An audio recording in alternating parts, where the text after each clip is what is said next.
নমস্কার বন্ধুরা, আজ আমি আপনাদের সঙ্গে শেয়ার করব দুর্দান্ত স্বাদের চিকেন স্টু রেসিপি।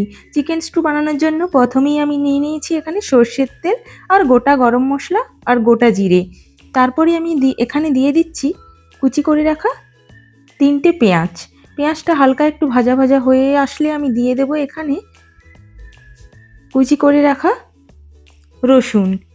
তারপরে আমি দিয়ে দিচ্ছি এখানে ধুয়ে রাখা চিকেন। এখানে আমি 700 গ্রামের মতো চিকেন নিয়েছি। আপনারা চাইলে এর থেকে বেশিও নিতে পারেন বা কমও নিতে পারেন।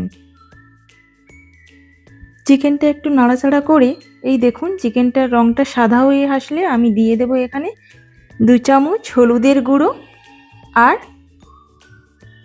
পরিমাণ মতো লবণ। আপনারা লবণটা এখানে স্বাদ অনুযায়ী দেবেন। আমি এখানে 2 চামচ লবণ ব্যবহার করলাম। তারপরে চিকেনটাকে আমি ভালো করে নাড়াচাড়া করে নেব। এইবার আমি দিয়ে দেব এখানে কেটে রাখা সবজি। কেটে রাখা সবজির মধ্যে আমি প্রথমে দেব কাঁচা লঙ্কা কুচি করে রাখা আর কারি পাতা। ভালো করে চিকেনটা এবারে আমি কষিয়ে নিলাম। তারপরে আমি দিয়ে দিচ্ছি এখানে ক্যাপসিকাম, আলু, টমেটো আর গাজর আর পেঁপে।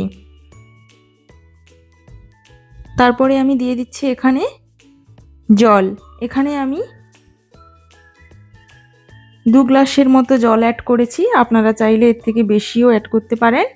তারপরে আমি ঢাকা লাগিয়ে 5 থেকে 7 মিনিট রান্না হতে দেব। এই দেখুন এইবার চিকেনের জলটা ফুটতে শুরু করেছে। এইবার আমি বরবটিগুলো এখানে আমি দিয়ে দেব। তারপরে এখানে আমি একটা মশলা বানিয়ে নিচ্ছি। আমি দিয়ে দিয়েছি গোলমরিচ আর জিরে আর অল্প পরিমাণ একটু লবণ দিয়ে আমি এটাকে ভালো করে ভাজা ভাজা করে নেব। আমি এটা ততক্ষণ ভাজবো যতক্ষণ পর্যন্ত না এর থেকে খুব সুন্দর একটা গন্ধ ছাড়ছে। তারপরে আমি দিয়ে দিচ্ছি এখানে চাল বাটা। চালের বাটাটা আমি এই জন্যই অ্যাড করলাম ঝোলটা যাতে হালকা একটু গ্রেভি টাইপের হয়। তারপরে আমি এখানে দিয়ে দিচ্ছি ভাজা মশলা। তারপরে ঢাকা দিয়ে আমি 5 মিনিট রেখে দেব। এই দেখুন দুর্দান্ত স্বাদের চিকেন স্টু রেসিপি।